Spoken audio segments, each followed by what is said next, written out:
Bonjour à tous, comment allez-vous? Vous allez bien?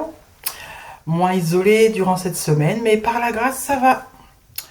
Un petit coucou aux Antilles, Martinique, Guadeloupe, Guyane, Réunion, Métropole et aussi tous ceux du monde entier. Tenez bon courage. Ce n'est pas facile en ce moment. Vraiment, vous savez, l'homme fatal est utilisé par l'homme, comme on l'a vu la semaine dernière.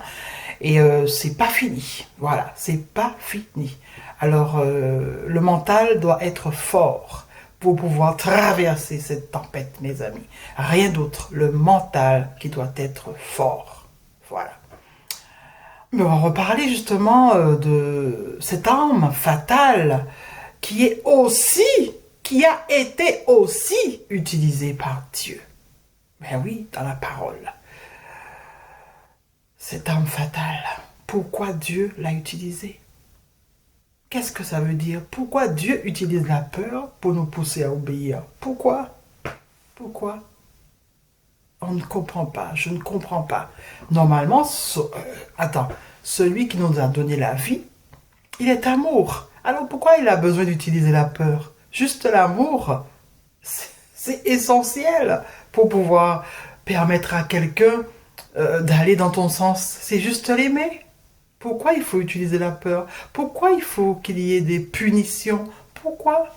On me dira, oui, Evelyne, en tant que mère, en tant que parent, tu vois bien qu'il faut punir. Oui, parce qu'on nous a éduqués ainsi qu'il faut punir pour pousser l'enfant à obéir. Mais quand l'enfant devient grand, quand il est adulte et qu'il ne vous écoute pas, vous faites quoi? Vous le punissez aussi?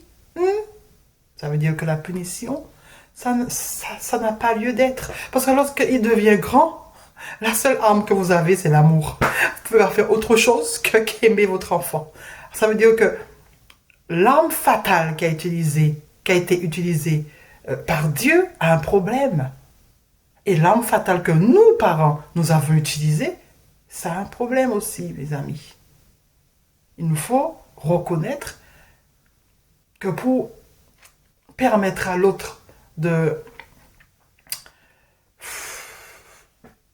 d'écouter ou d'aller dans le sens que l'on voit qui est bon, c'est aimer, c'est juste l'aimer et puis être là.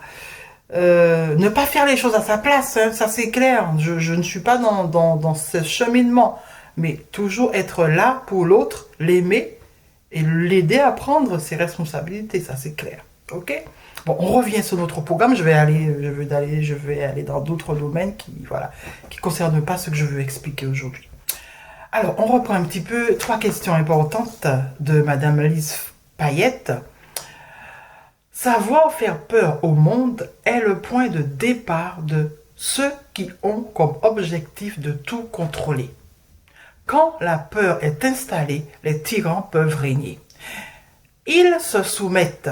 Ça veut dire le peuple, moi, toi, le peuple, ils se soumettent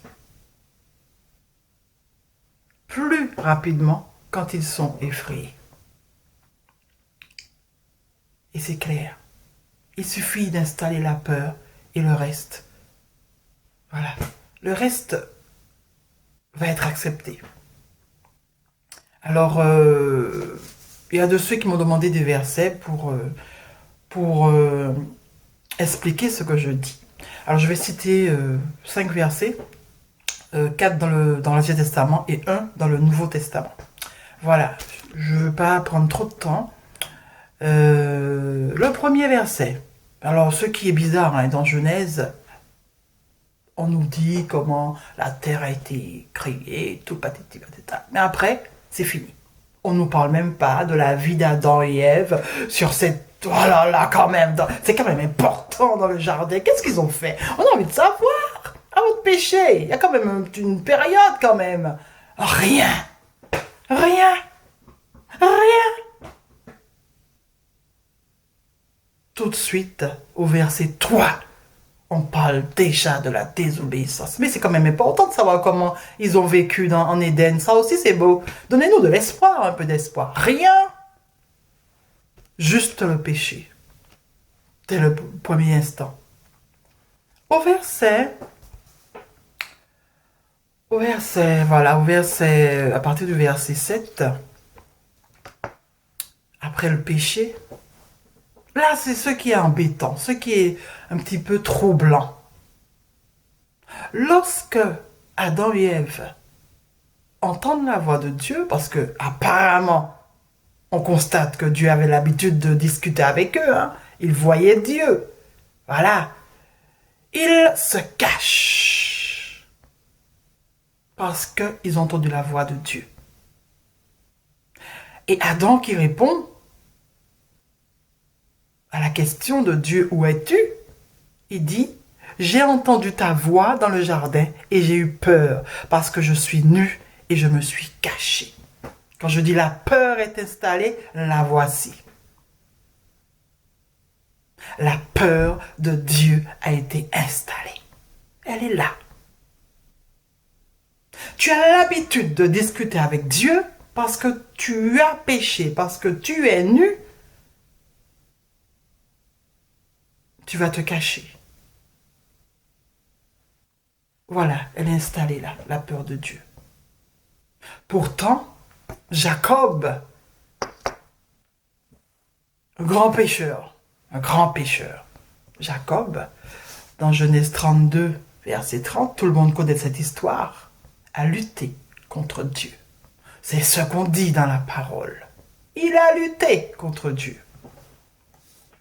Et qu'est-ce qu'il dit dans Genèse 32, verset 30? Genèse 32, verset 30. Je n'avais pas prévu de le lire, mais je le lis quand même. Il dit,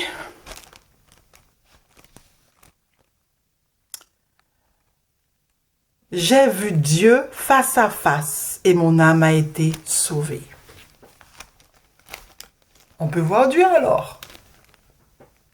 Un menteur, un voleur, un tricheur. On me dira parce qu'il s'est repenti, pouvait voir Dieu. C'est un pécheur quand même. Hein? Il a la nature de pécheur. Ok? Il a vu Dieu. Et rien ne lui est arrivé. Même Adam et Ève, ils ont vu Dieu, pécheur, et rien ne leur est arrivé. Ça veut dire que Dieu, il choisit celui qui doit détruire ou pas, c'est ça? Non, il faut qu'on sache réellement. La peur a été installée dès la Genèse. Une deuxième histoire, c'est celle de Noé. La peur qui continue, hein? La peur continue, les amis. Genèse, le verset 6.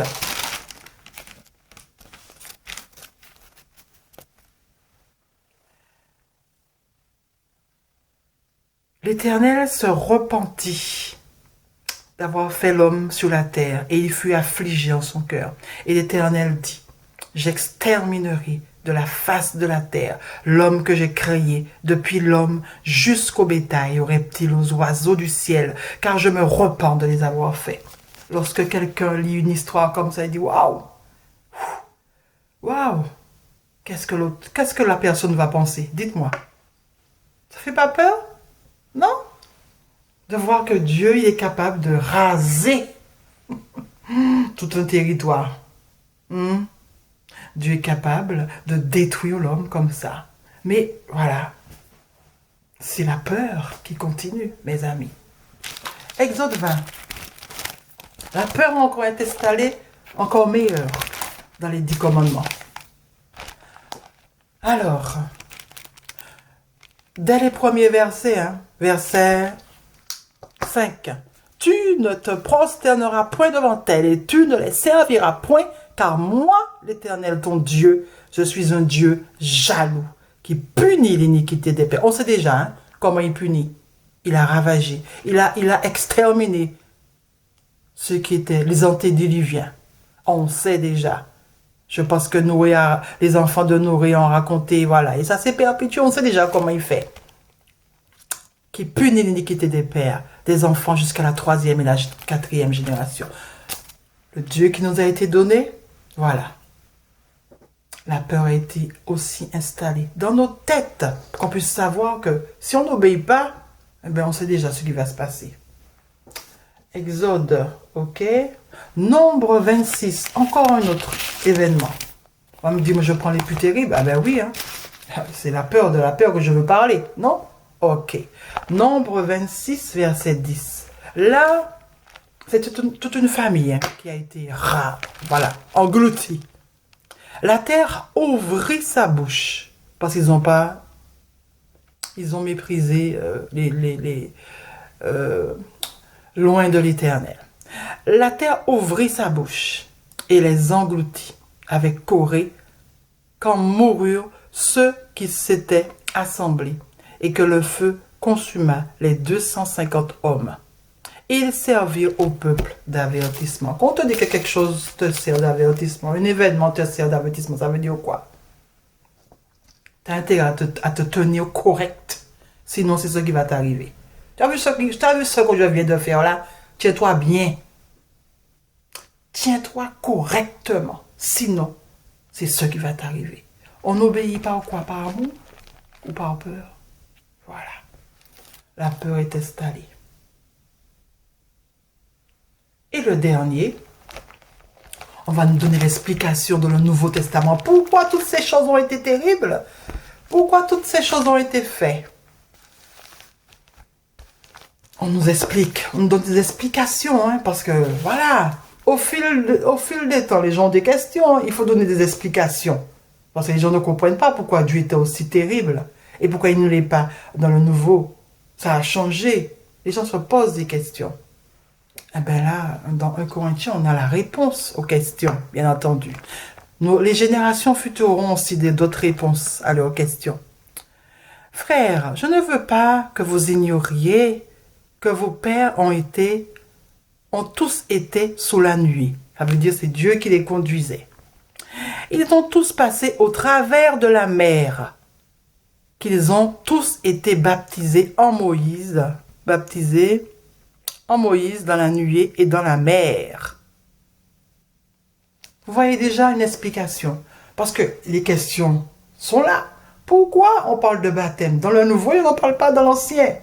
Eh bien voilà l'explication, toute trouvée. Ils sont passés dans la mer Rouge, alors ils ont tous été baptisés. C'est drôle, hein, vraiment. Et puis on accepte ça parce que voilà, c'est vrai, de la mer, il y a aucun, ils sont mouillés, hein, ils sont passés dans la mer Rouge à pied sec, mais ils ont été baptisés. Aucun n'est mouillé. Alors finalement, on peut se baptiser sans être mouillé. D'accord.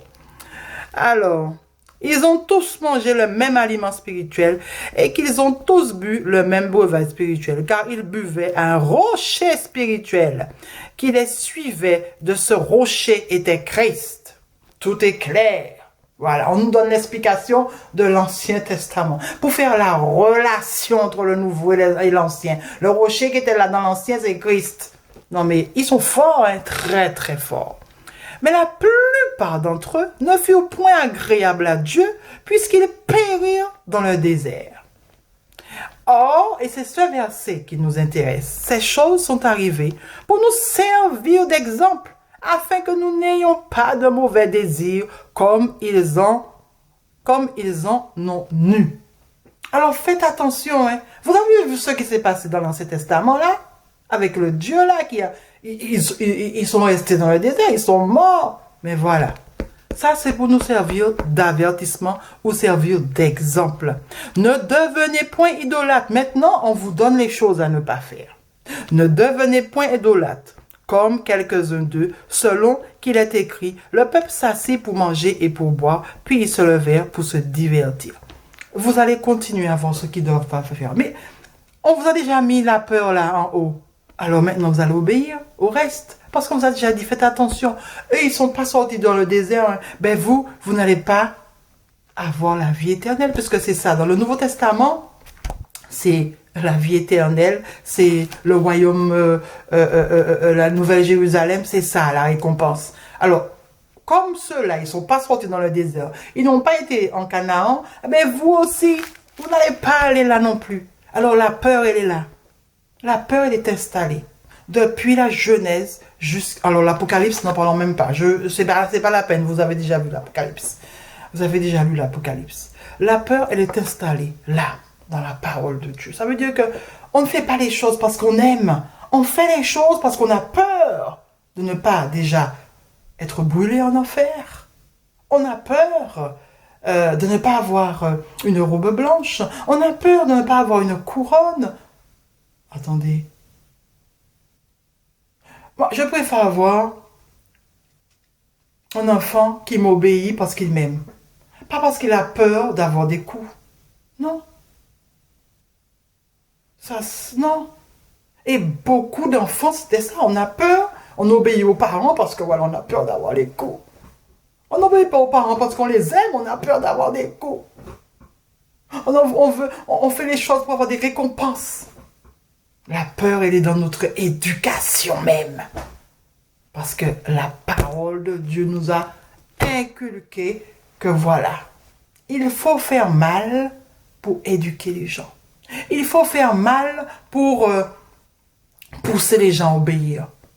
À quel moment que les gens sont libres, on peut parler, l'autre, il a le droit de dire non.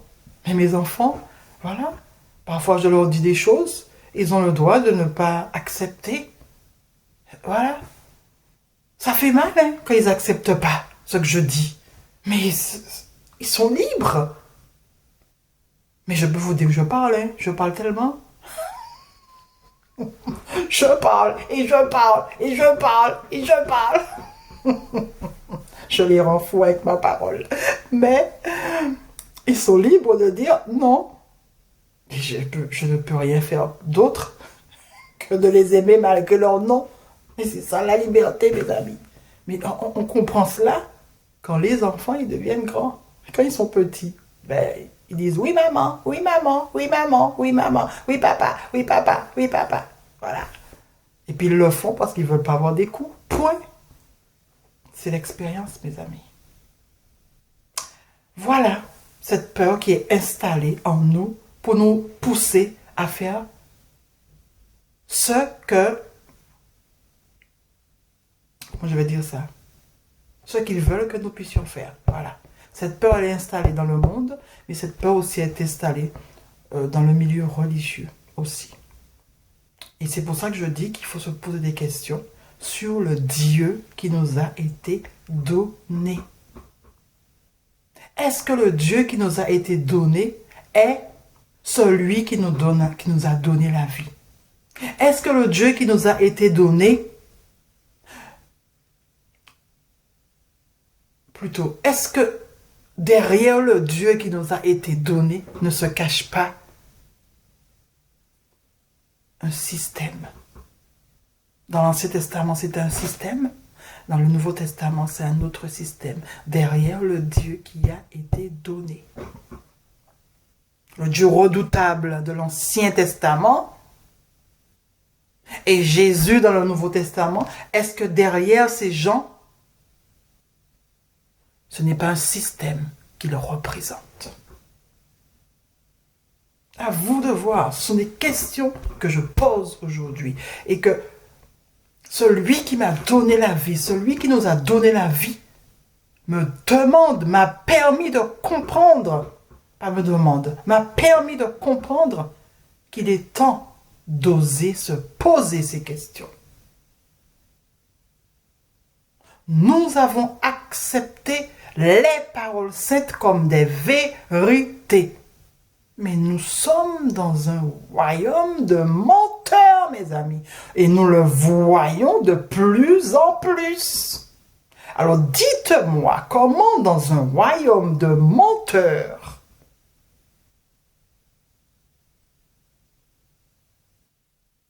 tout est vérité? Dites-moi. Dites-moi. Comment? C'est une opération qu'on dira à la fin, cela ne se peut. Cela ne se peut. Voilà, c'est une opération qui n'a pas de résultat, c'est pas possible. C'est impossible que dans un royaume de menteurs, il y ait dans la parole écrite des vérités, que des vérités. Il y a des choses qui sont vraies. Comme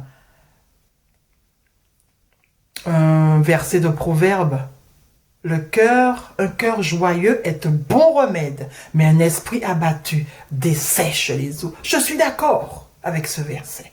Il est temps pour nous de faire le tri.